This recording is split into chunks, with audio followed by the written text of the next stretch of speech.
Assalamualaikum warahmatullahi wabarakatuh. Perkenalkan, nama saya Ferry Febrian Cahaya Diansyah, dan kali ini saya akan menjelaskan tentang pengertian fiber optik, jenis dan fungsi. Pertama kita masuk ke dalam pengertian fiber optik. Fiber optik adalah suatu jenis kabel yang terbuat dari kaca atau plastik yang sangat halus dan digunakan sebagai media transmisi karena dapat mentransmisikan sinyal cahaya dari suatu lokasi ke lokasi lainnya dengan kecepatan tinggi. Ukuran fiber optik ini sangat kecil dan halus, diameternya hanya 120 mikrometer, bahkan lebih kecil dari helaian rambut manusia.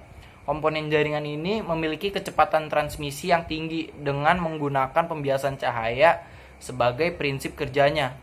Sumber cahaya yang digunakan untuk proses transmisi adalah laser atau LED. Nah, itu pengertian jenis fiber optik. Dan selanjutnya kita akan menjelaskan dengan jenis-jenis kabel fiber optik. Yang pertama, fiber optik single mode.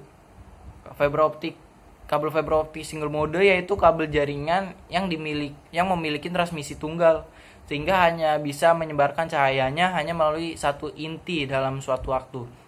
Jenis fiber optik ini memiliki inti berukuran kecil dengan diameter sekitar 9 mikrometer yang digunakan untuk mentransmisikan gelombang cahaya dari sinar inframerah dengan panjang gelombang 1300 sampai 1550 nanometer.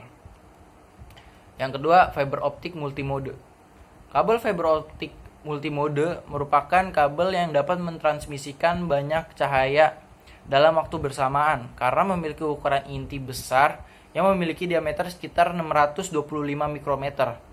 Kabel jenis ini biasanya digunakan untuk keperluan komersial yang pada umumnya diakses banyak orang. Fiber optik ini mengirimkan sinar inframerah yang memiliki panjang 850 sampai 1300 nanometer.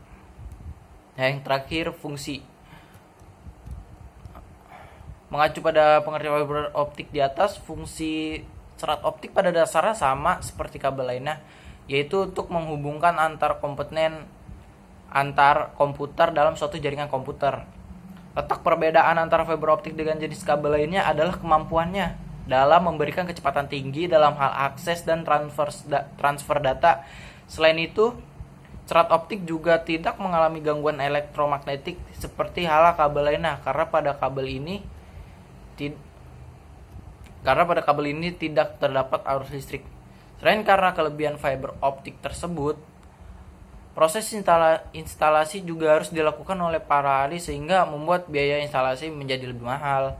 Pada umumnya perusahaan operator telekomunikasi lebih memiliki memakai kabel fiber optik karena berbagai kelebihannya tersebut.